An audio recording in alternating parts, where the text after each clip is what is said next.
ചെങ്കോട്ട സ്ഫോടനത്തിൽ കസ്റ്റഡിയിലായ ഫരീദാബാദിലെ ഭീകര സംഘത്തിലുള്ള മുസമ്മിലും ഷഹീനും ദമ്പതികൾ അൽഫല സർവകലാശാലയ്ക്ക് സമീപമുള്ള പള്ളിയിൽ വെച്ച് നിക്കാഹ് കഴിഞ്ഞിരുന്നുവെന്ന് മുസമ്മിൽ മൊഴി നൽകി. നോബിൾ മാരിക്കാരൻ പുതിയ വിവരങ്ങളുമായി. നോബിൾ, ഇപ്പോൾ പിടിയിലായ ഭീകരരുടെ മൊഴി അനുസരിച്ചുള്ള പുതിയ വിവരങ്ങൾ എന്താണ്?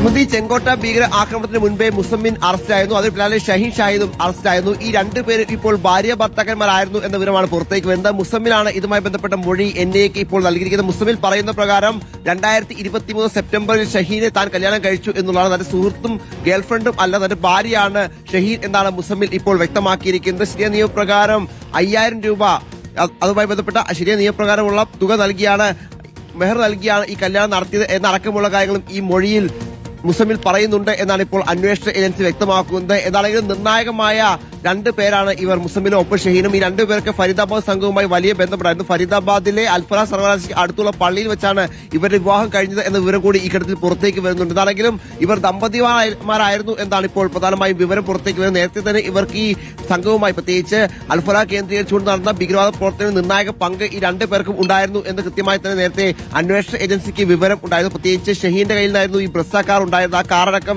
നേരത്തെ പിടിച്ചെടുത്തത്. ഒപ്പം മുസമ്മിൽ ഇതിൽ നിർണായകമായി തന്നെ സ്ഫോടക വസ്തുക്കൾ ഉണ്ടാക്കുന്ന അടക്കമുള്ള നിർണായക പദ്ധതികളിൽ അംഗമായിരുന്നു എന്നടക്കമുള്ള വിവരങ്ങൾ പുറത്തേക്ക് വരുന്നത്. ഇവർ ഭാര്യ ഭർത്താക്കന്മാരായിരുന്നു എന്ന വിവരമാണ് ഇപ്പോൾ അന്വേഷണ ഏജൻസികൾ പങ്കുവയ്ക്കുന്നത്. നിർണായകമാണ് ഈ വിവരങ്ങൾ. ഇവരെ കൂടുതൽ ചോദ്യം ചെയ്തുകൊണ്ടിരിക്കുകയാണ് ഏജൻസികൾ എന്നാണ് ഇപ്പോൾ അറിയാനും കഴിയുന്നത്. സ്മൃതി, നോബിൾ മാരിക്കാരനാണ് വിവരങ്ങൾ നൽകിയത്.